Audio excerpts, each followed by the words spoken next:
이 시간 우리에게 주시는 말씀은 요나서 4장 우리 1절로 4절까지의 말씀입니다. 요나서 4장 1절로 4절까지의 말씀인데요. 우리 한 절씩 교독하시고 4절은 합독하도록 합니다. 구약성경 1291페이지 요나서 4장 1절로 4절 중 1절을 먼저 시작합니다. 요나가 매우 싫어하고 성내며 여호와께 기도하여 이르되 여호와여 내가 고국에 있을 때에 이러하겠다고 말씀하지 아니하였나이까. 그러므로 내가 빨리 다시스로 도망하였사오니 주께서는 은혜로우시며 자비로우시며 노하기를 더디하시며 인애가 크시사 뜻을 돌이켜 재앙을 내리지 아니하시는 하나님이신 줄을 내가 알았음이니이다. 여호와여 원하건대 이제 내 생명을 거두어 가소서. 사는 것보다 죽는 것이 내게 나음이니이다 하니 여호와께서 이르시되 내가 성내는 것이 옳으냐 하시니라. 아멘. 오늘 이 요나서 말씀을 통해서 같은 문제로 넘어질 때 이 제목하에 말씀을 함께 상고하도록 하겠습니다. 여러분, 실은 오늘 본문의 시작은 읽는 독자로 하여금 참 당혹감을 감추기 어렵게 만듭니다. 여태껏 우리가 요나서 1장부터 3장까지 쭉 읽어오지 않았습니까? 그러면 결론적으로 4장은 어떻게 시작해야 되냐면 하나님 앞에 올리는 감사와 찬양으로 시작돼야 이게 스토리상 참 자연스럽게 연결될 것임에도 불구하고 실은 4장 1절은 전혀 그런 모습이 아니에요. 오늘 4장 1절이 이렇게 말하지 않습니까? 요나가 매우 싫어하고 성을 냈다. 여러분, 참 이게 정말 당혹이 돼요. 하나님의 말씀을 증거하는 선지자 아닙니까? 어쩌면 목회자라고도 이야기할 수 있는 그 자가 그 죽어가던 그 나라의 땅이, 특별히 아수르, 그것도 가장 큰 이 니느웨라는 성이 왕으로부터 가축에 이르기까지 완전히 뒤집어지는 살아나는 그 역사를 지금 보고 있다면 하나님 앞에 감사해야 되고, 그리고 하나님을 찬양해야 되는 게 맞지 않습니까? 근데 요나는 전혀 그러지 못해요. 실은 모든 사람들이 그렇게 바라던 일이 지금 됐고 사회가 바뀌기 시작했습니다.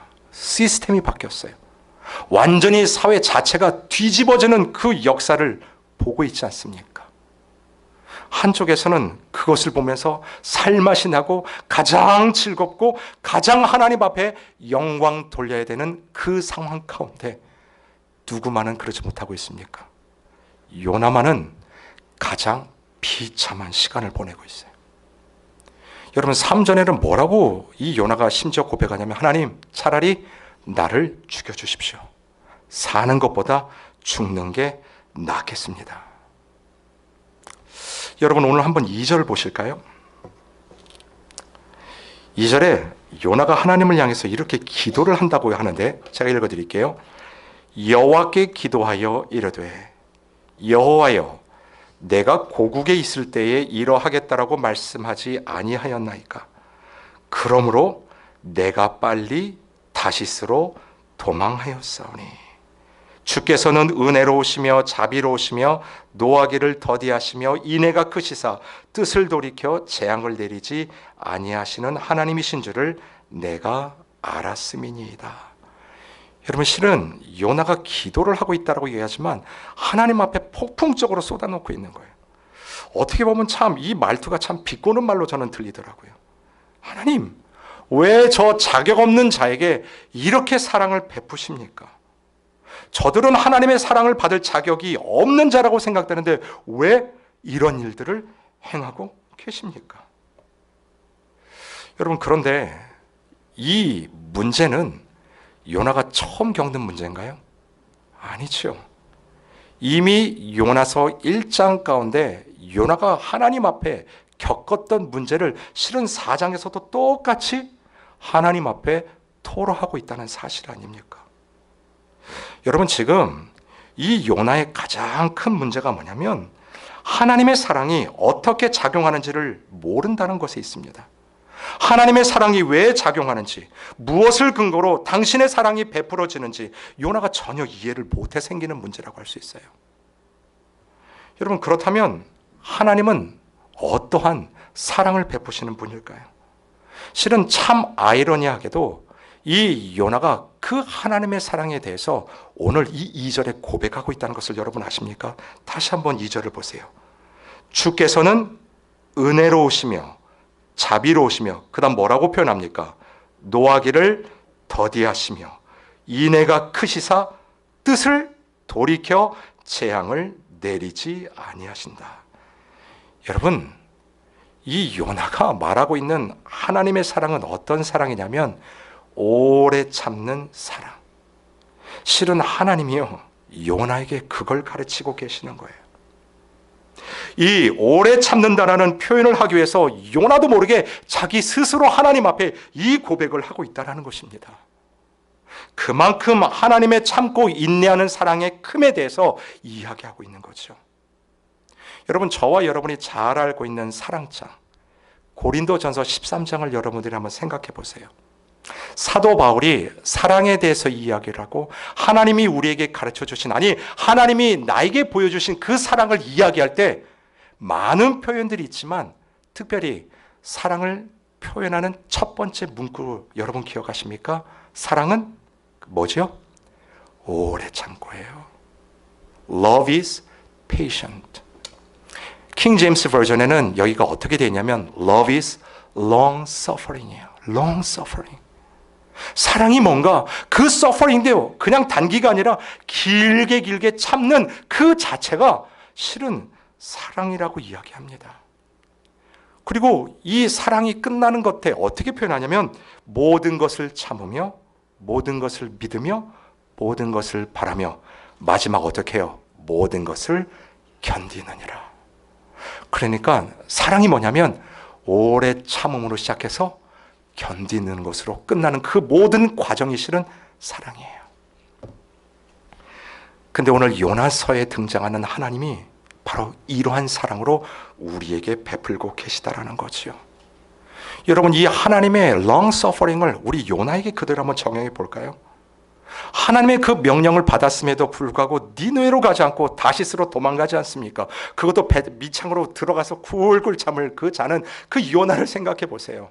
버려도 그만인데 하나님이 버리셨나요? 아니요. 폭풍을 가지고 끝까지 추적해 가시잖아요. 이게 바로 하나님이 요나에 대한 long suffering이에요. 여러분, 자기 자신을 바다에 던졌지만 하나님이 미리 예비하신 그 물고기로 요나를 받아내셨어요. 요나가 그 물고기 뱃속에서 뭐라고 고백했어요? 하나님, 내가 잘못했습니다. 저 니느웨 백성들도 하나님의 사랑을 받을 수 있는 이방인 그러한 자격이 되는 자입니다. 여러분, 그 물속의 뱃속에서 회개하지 않았습니까? 거기서 하나님 앞에 엎드리고 울고 불고 했던 자가 누구예요? 바로 이 요나 아닙니까? 그렇게 요나가 회개할 수 있었던 근거도 뭐예요? 하나님이 요나에 대한 오래 참으심. 그 참으심 가운데 요나는 하나님 앞에 엎드릴 수 있는 기회뿐만 아니라 하나님 앞에 회개하고 다시 한번 제2의 인생을 얻고 하나님이 찾아오시는 그 부흥을 경험하며 다시 한번 니느웨로 갈 수 있는 그 기회를 얻지 않았습니까? 근데 여러분 보세요.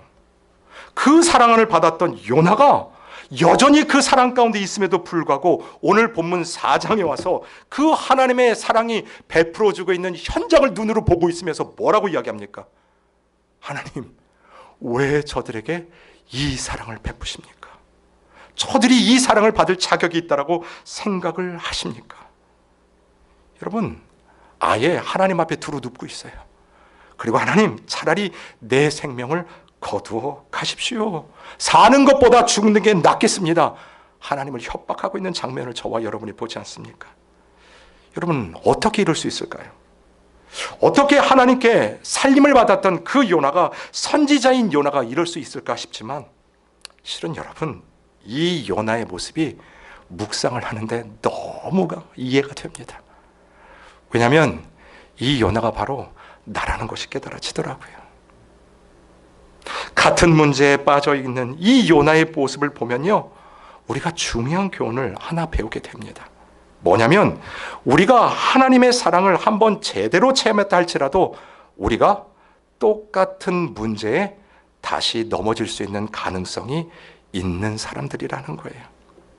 우리가 은혜를 받고 하나님의 능력을 체험했다 할지라도, 아무리 우리가 훌륭하게 크리스찬의 삶을 살아간다 할지라도 우리는 얼마든지 옛날의 모습으로 돌아갈 수 있는 가능성이 있다라는 거죠. 여러분, 요나를 한번 보십시오. 실은 이 요나는 인종차별을 했던 자예요. 자기는 스스로 의롭다 생각해서 교만했고 이방인들을 그렇게도 몰시했던 이 요나가 회개했음에도 불구하고 또 다른 상황 속에서 같은 문제를 가지고 다시 옛날의 모습에 빠져들고 있는 이 요나의 모습은 어쩌면 우리도 역시 같은 문제에 여러 번 넘어지고 다시 넘어지는 그 모습 보면서 충분히 이해할 수 있지 않습니까? 여러분도 그런 경험 없으십니까? 내가 하나님의 은혜를 받았어요. 그래서 그 은혜가 깨달아질 때는 내가 이러한 삶을 살면 안 되겠다. 내가 이러한 삶으로 다시 나가야겠다. 내가 더 엎드리고 더 마음을 열고 하나님 앞에 정말 붙잡아야겠다. 그 생각들이 꽉 차서 이 교회의 문을 나갔는데 여러분 어때요? 똑같은 문제를 만나면 다시 갈등하는 모습 여러분 경험하지 않으세요? 그렇게 하나님 앞에 교회를 떠나면서 내가 이 문제는 놓고 가겠습니다. 주님 내려놓습니다. 그런데 어느 순간 그것을 다시 안고 끙끙거리는 저와 여러분의 모습이 발견되지 않습니까? 여러분, 하나님을 아는 크리스찬들이 어떻게 그럴 수 있겠느냐라고 할 수 있을지 모르지만 여러분, 우리 크리스찬들은 보통 사람과 근본적으로 성격상으로 본질상 나은 자들은 아니에요. 정말 하나님의 은혜로 세워진 자들이기 때문에 그 하나님의 사랑 안에서 늘 자라가야 할 과정이 남아있는 자들, 그게 바로 저와 여러분이에요. 우리가 중생을 했다라는 말은 그 중생의 은혜를 받고 늘 날마다 삶 가운데 예수 그리스도를 닮아가는 그 삶을 거쳐야 되는 과정 가운데 자라나야 될 사람들이 바로 저와 여러분이라는 거죠. 여러분, 어떻게 보면요, 믿지 않는 자들은요 자기의 연약함을 인정하지 않을지 몰라요. 하지만 적어도 우리 크리스찬들은 내가 아직도 부족하고 주 예수 그리스도의 그 안에서 자라가야 될 부분이 많다라는 것을 인정하는 자들 아닙니까? 그런 차원에서 생각해 볼 때 오늘 본문에서 이 요나가 고백하는 그 심경이 참 당황스럽지만 동시에 너무너무나 이해가 된다는 거죠. 나 또한 똑같은 문제로 수도 없이 넘어지는 그런 모습들이 있기 때문에 요나를 보면요 실은 나를 보는 것 같아요. 하나님은 우리에게 새롭게 거듭나는 은혜를 주시고 사랑을 경험하는 이 아름다운 은혜를 주셨음에도 불구하고 그 사랑을 체험하고 은혜를 경험한 그 순간에 파이널 프로덕트로 딱 떨어져서 완벽한 의인이 되어 살아가는 자들은 아니라는 것입니다. 여러분, 거듭났다, 태어났다, 그 뜻이 뭐냐면 성장을 전제로 한다라는 거죠. 우리 어린아이들이 어머니 뱃속에서 태어나요. 그러면 무엇이 필요해요? 자라나는 성장의 과정이 필요하지요. 우리도 마찬가지라는 거예요. 그리스도의 장성한 분량에 충만한 데까지 이르기까지 자라가는 숙제가 우리에게 남아있다라는 거죠. 우리는 자라가는 것을 전제로 살아가는 자들입니다.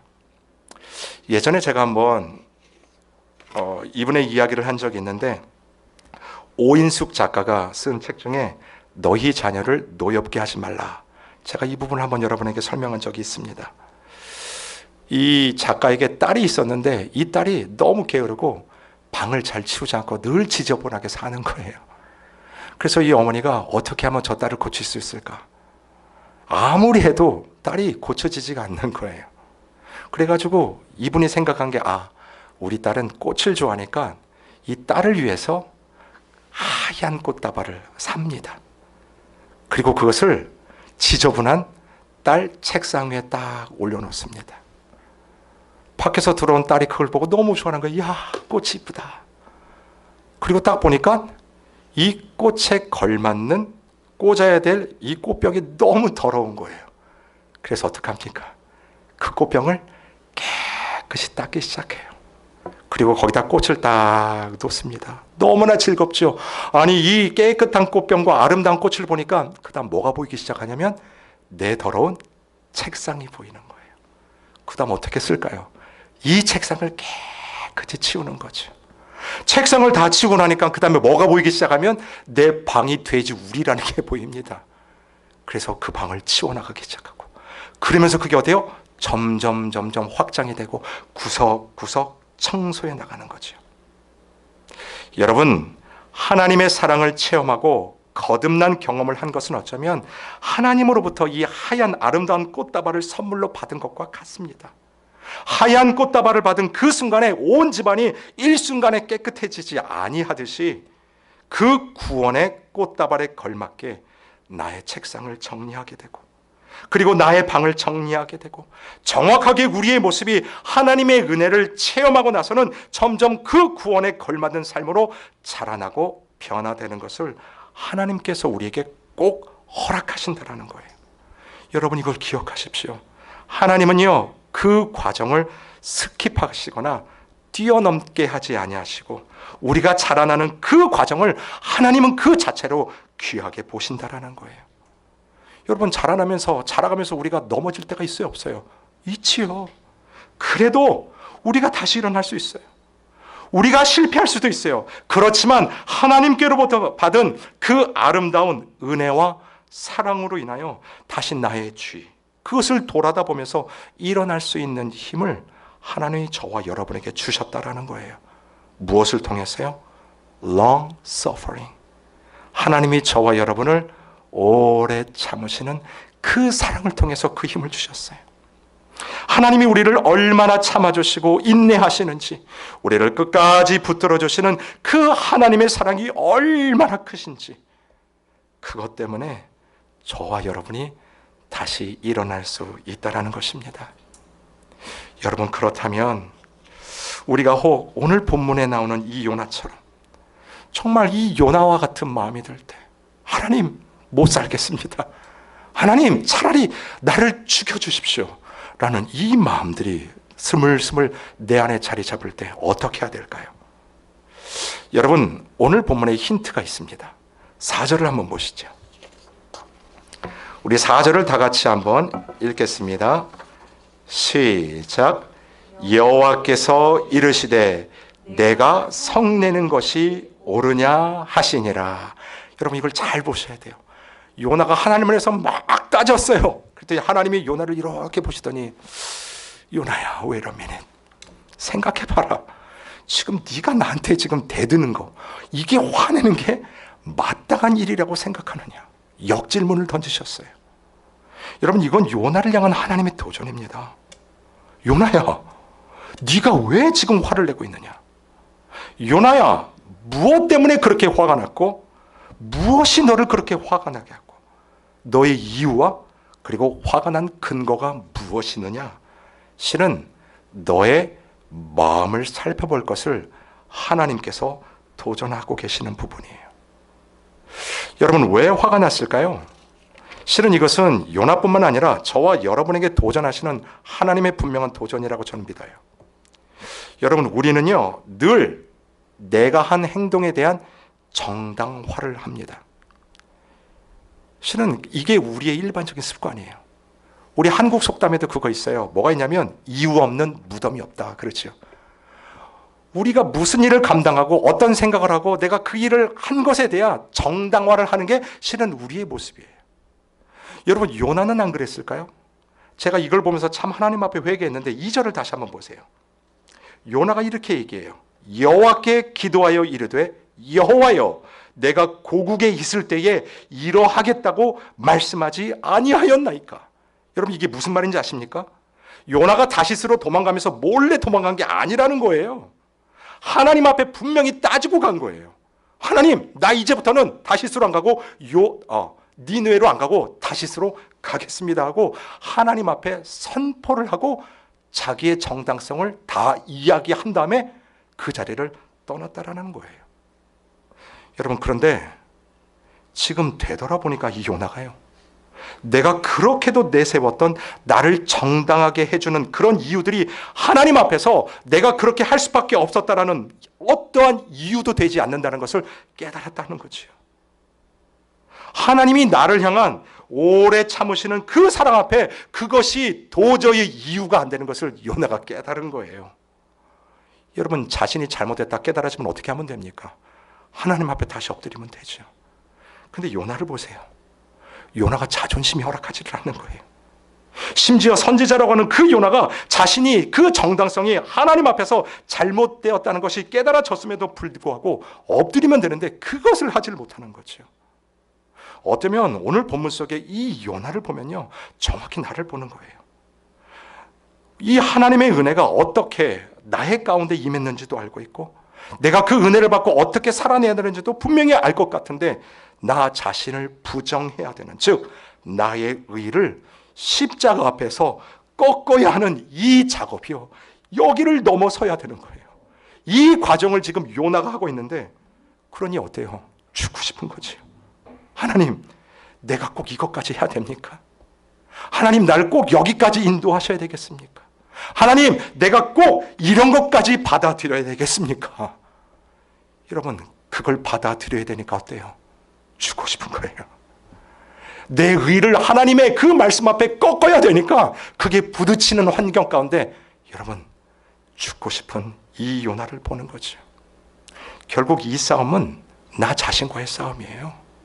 어떤 상대를 향한 어떤 대상과의 싸움이 아니라 내 의를 죽여야 되는 나와의 싸움 가운데 이 요나가 서 있다는 거죠. 근데 여러분, 우리 주님께서는 저와 여러분을 받아내시기 위해서 어떻게까지 하셨습니까? 바로 십자가에 매달리시기까지 오래 참으심으로 요나를 받아내신 그 하나님이 저와 여러분을 받아내지 않으셨습니까? 그렇기 때문에 이 요나와 같이 자꾸 뒤로 미끄러지는 것 같고 매번 같은 문제로 스트럭을 하는 것 같고 그 문제 가운데 계속 넘어지는 그 순간에 우리가 어떻게 해야 될까요? 야, 나는 정말로 안 되는 사람이구나. 절망하지 마시고 또 넘어지는 그 자리에서도 하나님이 끝까지 참아주시고 또 인내해 주시는 하나님의 사랑만이 나를 그 절망 가운데서 일으켜 주실 수 있는 유일한 소망인 것을 기억해 내는 것입니다. 여러분, 하나님이 나를 붙들어 주시지 아니하시면 어떠한 순간에도 나는 소망이 없다는 뜻이죠. 여러분, 이런 말 들어보셨습니까? 우리 주님의 보혈은 마르지 아니한다. 여러분, 우리 주님의 보혈은 마르지 않습니다. 2000년 전 십자가에 흘리신 그 주님의 보혈이건만 그 보혈은 지금도 여전히 마르지 않았어요. 내가 넘어져 자빠져 있을 때, 하나님, 내가 이런 문제에 또 넘어졌네요. 내가 이렇게 연약하네요. 그렇게 회개했음에도 불구하고 또 이 문제가 나를 괴롭혀서 이렇게 주저앉았네요. 나 같은 사람도 다시 하나님의 사랑의 품으로 돌아갈 수 있겠습니까? 그 말을 하고 있는 순간에도 주님은 아직도 그 자리에서 십자가에 매달려 보혈을 흘려주고 계신다라는 거예요. 여러분, 저와 여러분을 향한 그 보혈은 마르지 않습니다. 오래 참으시는 우리 주님의 그 사랑이요, 내가 죄악으로 말미암아 넘어지고 스스로 합리하고 달려갔던 그 길에서 우리 주님은 인내하시고 참아주시면서 그 가슴이 찢어지는 아픔을 당하고 계시는 그 주님께서요, 오늘도 여러분을 꼭 붙들고 계시다는 것입니다. 여러분을 붙들고 참아내시기에, 아직도 그 자리에서 십자가에 매달려 계시기에 나를 다시 붙잡아 일으키실 수 있다는 것입니다. 저는 이 신앙의 생활을 생각할 때마다 근육 운동이라고 생각합니다. 여러분, 우리가 내 몸에 근육을 붙이기 위해서 어떻게 해요? 더 무거운 것을 붙들고 그리고 그 수련을 하지 않습니까? 여러분, 하나님의 사랑을 깨닫고 새 출발하는 우리의 삶에 성장이라는 숙제가 항상 남아있는 것을 생각할 때요, 우리는 자라가야 한다는 거죠. 그래서 신앙의 근육들을 키워야 된다는 거예요. 여러분, 그래서 우리에게 훈련이 필요해요. 매일 꾸준히 운동하지 않으면 근육이 발달하지 않는 것처럼 이 신앙생활의 근육을 키우기 위해서 여러분 투자하시고 시간을 들여야 된다는 거예요. 여러분, 우리가 주일 예배 후에 며칠을 지나고 오늘 오지 않았습니까? 오늘 이 예배 드리는 게 귀한 현장이에요. 그럼에도 불구하고 여러분, 이 시간에 오기 전까지 오늘 성경을 처음으로 펼쳤다라고 한다면 여러분 어떨까요? 지난 시간 동안 그렇게 죄를 짓고 산 것 같지, 열심히 일하고 근면하게 이 자리에 온 것 같지만 정말로 하나님 앞에 예배하고 찬양하는 이 입술이 없었다면 우리의 신앙의 근육은 붙지 않았을 것입니다. 여러분, 요나의 문제가 나의 문제가 되지 않기 위해서는 여러분, 내가 드리는 시간과 실은 훈련이 필요해요. 하루에 일정한 시간을 들여 하나님께 기도하는 시간이 반드시 필요합니다. 하나님 앞에 나를 내려놓고 훈련하는 것, 오늘도 밀을 까부르듯이 오는 그 사자와 같이 죄악의 유혹들이 나에게 달려들고 넘어뜨리려고 하는 수많은 유혹들이 있음에도 불구하고 그 가운데 우뚝 하나님의 사랑 속에 서서 하나님이 원하시는 그 삶을 오늘도 한 걸음씩 자라가는 그 삶을 살기 위해서 저와 여러분의 삶을 하나님 앞에 드리는 그 결단의 훈련들이 필요하다는 거죠. 그래서 여러분에게 좀 권면을 드립니다. 아침에 일어나시면요, 기도로 하루를 시작하십시오. 그리고 여러분, 말씀을 읽으시면서 성경을 펴들고 한 장이라도 읽고 그 말씀을 묵상하는 가운데 주시는 메시지를 받고 하루를 출발해 보세요. 그리고 여러분 주위에요, 신앙 서적들을 가까이 한번 해보십시오. 그리고 신앙이 좋은 분들과 교제를 하십시오. 그리하여 우리의 꺼져가는 그 신앙의 불을 계속 대표갈 수 있는 믿음의 동지들을 여러분의 삶 속에 세우시고 하나님이 기뻐하시는 삶, 하나님이 우리에게 기대하는 삶을 위해서 여러분 자신을 드리는 일에 열심 있는 성도들이 되시기를 바랍니다. 그리하여 우리가 하나님이 주시는 그 오래 참음과 끝까지 인내하시는 그 하나님의 사랑의 목적이 우리의 삶 속에 충만히 이루어지기를 주님의 이름으로 축원을 드립니다. 아멘. 여러분,